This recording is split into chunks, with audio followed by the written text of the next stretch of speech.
देखियो बेबी मैं तो सारा मोहल्ला वीडियो पूरा तोर ट्रेंड हो गए। गाँव शहर माँ होवा थे चर्चा सब यहाँ तोर फैन हो गए। तोर दिल बेचैन हो गए 10 में से 10 माया 10 हो गए।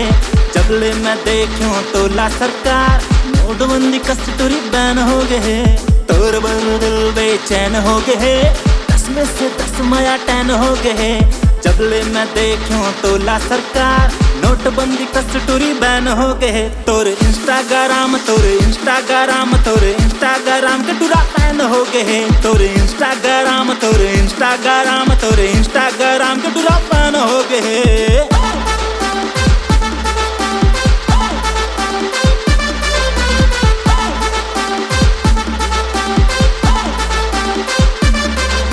मर गयो टूरी तोरे इंस्टा के चक्कर मा, गोरा गोरा रूप तोरो फिल्टर के चक्कर मा। लाइव आता स्टोरी पूरा ध्यान रीते तोर मा, ध्यान नहीं रहे ककरो बक बक के चक्कर मा। खड़े हो तोर सामने तय चश्मा हटा ले, मोर दिल हवे खाली आ दिल मा जगा ले।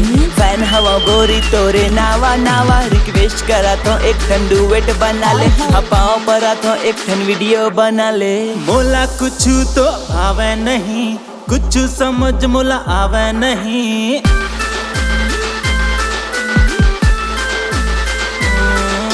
मोला कुछ तो भावे नहीं, कुछ समझ मोला आवे नहीं। डीएम करे हो के 4 दिन तोला, रिप्लाई का पर तो आवे नहीं। बैठ के संगोटिया हूँ किथों, दिल से दिल में लगा हूँ किथों। फ्यूचर के करे हो का प्लानिंग, लिस्ट में तोला दिखा हूँ किथों। तोरे इंस्टाग्राम के टूरा फैन हो गए। तोरे इंस्टाग्राम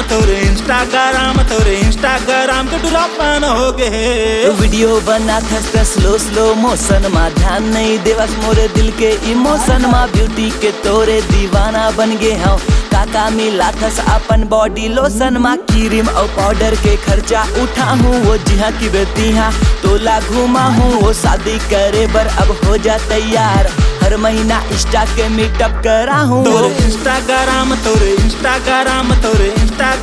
टूरा फैन हो गए। तोरे इंस्टाग्राम के टूरा फैन हो गए। तोरे इंस्टाग्राम के टूरा फैन हो गए। तोरे इंस्टाग्राम के टूरा फैन हो गए।